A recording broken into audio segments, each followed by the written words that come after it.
My name is Brewin. I am your student council president, but also very honored to have earned this title of this year's class speaker.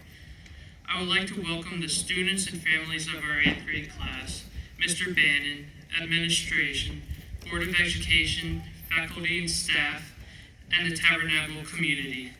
Mr. Bannon, thank you for giving me the honor of delivering the farewell speech to the Olson Middle School class of 2021.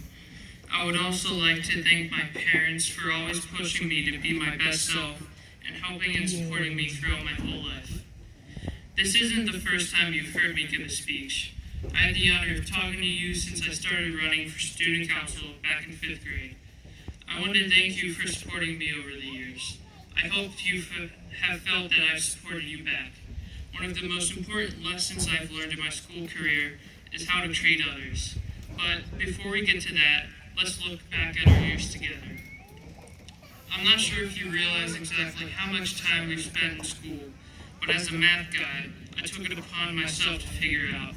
Given that we have attended school for 180 days of the past 9 years, at 6.5 hours a day, we have worked for approximately 10,530 hours.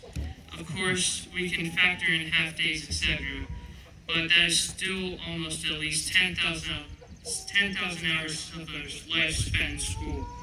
Our school life has defined who we are. We have worked hard and have learned so much. Before school, I could read only a little bit and I didn't know how to do math. Now, I am up here giving this speech in front of teachers, parents, family members, and classmates. We have all helped each other through so much. I'd like to personally thank my past teachers, Mrs. McCloy, Ms. Haynes, Mrs. Foster, Mr. Crilly, Ms. Lane, Mrs. Hahn, Mrs. Carr, and all of the OMS teachers. Now, let's reminisce a little bit. I'm sure when you think back to our elementary school days, one of the people you picture is Dr. Patterson holding up his hand and saying, "Give me 5." He also planned the end of the year fun days. I have to admit, when I realized that there weren't bouncy houses at middle school field days, I was kind of disappointed. We had so many field trips over the years. In kindergarten, we had storybook land. We also had the Halloween parades in elementary school and the kindergarten circus. In 1st grade, we went to the Discovery Museum and had the Harlem Wizards at school. 2nd grade was the aquarium trip and the dinosaur show. I can still remember some of those songs to this day. We went to the zoo through Vincenttown and Tabernacle, played the recorders, and had the 3rd grade sale. 4th grade had a lot in store for us as well. We had the Tuckerton Seaport trip and the Christmas radio contest that we got 3rd place in, and last but not least, 4th grade camp. After elementary school came middle school. 5th grade was the zoo trip and the Panamanian Golden Frogs project. 6th grade was when we went to the Cedar Run Wildlife Refuge. 7th grade started out great. We were the older kids for once and able to participate in events like Future City, Turkey Trot, World Cup Tournament, playing bubble soccer, and getting banned from 9 Square in Miss P's class. Oops. Then, in March of 2020, we were all able to embark on a new journey of online learning because of the pandemic going on. This year, some of us came back to school and others learned online. But we still were able to do a few fun things like the online 8th grade movie nights and game nights. We also had a bowling night and a trip to Six Flags. Do you guys remember when we were in 4th grade getting ready to go to middle school? We took a tour of the school one day and then we had lunch in the cafeteria for the first time. I was so nervous going there the next year, but quickly the nerves went away and we realized how fun middle school actually was. Of course, I have to give a huge shout out to the student council and especially Mrs. Egan and Mrs. Harper, and to my brother Matt, who defines fun in school by bringing us the Gaga Pit and 9 Square. Yes, in case you didn't realize, it was my brother's idea for both of those activities to be brought to OMS. That's why our student council slogan has always been, "Better with Brewin." Remember the school dances? At each dance, there were always two types of people. The people that actually danced, and then the people that played nine square for the whole time. That's probably the reason why some kids went to the dance. It was an excuse to play nine square. The holiday parties were always great. We had those 2 years in elementary school where we could have food at the parties. The day before winter break was always the best in middle school for multiple reasons. The anxious that got us pizza. We had fun activities like door decorating contests. And the next day was the start of a break that seemed about as long as recess. With the help of the student council, we brought Chick-fil-A to school and installed an outdoor basketball court. We were able to participate in choir and band concerts, perform or work stage crew in the plays, and be part of a team in a multitude of sports and clubs. Most importantly, though, we had each other, and that has been the best part. We have grown in many ways. We all wear bigger clothes and shoes than we did in kindergarten. We can now compute algebraic equations instead of just adding 2 plus 2, and we can write research papers instead of just learning how to form letters. Additionally, we've grown in our skills, whether that is artistically, musically, or athletically.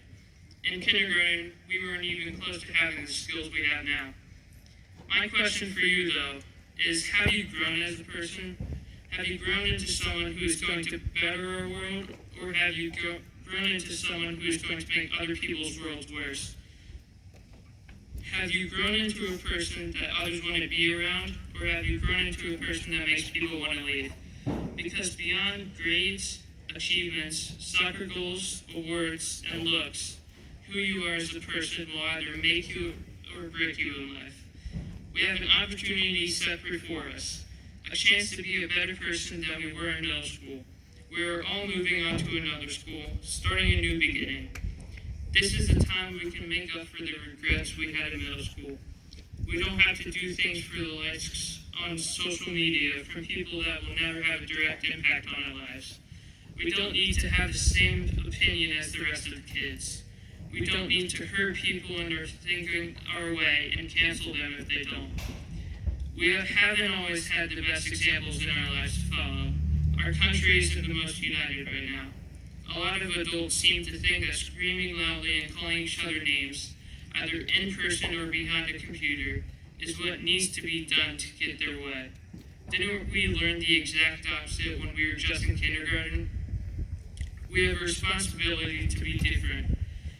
Our world is begging us to be different, because we cannot follow in the footsteps of some adults and think that our world will be a better place. So, my challenge to you, as we head towards high school, is to be the nice kid. Be the person who is going to sit with the lonely kid at lunch. Be the person who is going to smile at your fellow OMS classmate once you are at Seneca, even if you were never really friends. Be the person who is respectful to the adults and teachers rather than ignoring them or just grunting an answer. Be the person who is more concerned about others than about yourself. Our culture is at a point where it holds on to anything you've ever done, whether it be positive or a mistake, and judges you for it. So, I ask you, my fellow classmates, to be thoughtful in all that you do, to be careful in the words that you use and the things that you post, to be friendly rather than a snob, to include the kid that is usually left out, because you never know what someone is going through. We will grow and change so much in the next 4 years, and what we do will really start to define us. A lot of who we become will depend on how we treat others and how we react to the situations placed in front of us. So, be the kid that everyone wants to be around. Be the person that can be called on if someone needs a friend. Be the classmate that can make someone else feel better instead of worse. We've been through a lot together, more than most 8th grade classes have been through. We were able to keep going even though a pandemic tried to slow us down. We did it through the support of our families and friends and our hardworking teachers. Let's continue to not only be the resilient class, but the thoughtful, caring class that can influence the world for good. As I close, I will leave you with this. Behind you are your memories, before you are your dreams, around you are those who love you, but most importantly, within you is all you need. Congratulations to the class of 2021. And remember, if you need a friend, I'll be the kid smiling at you in the halls of Seneca in September, with or without a mask.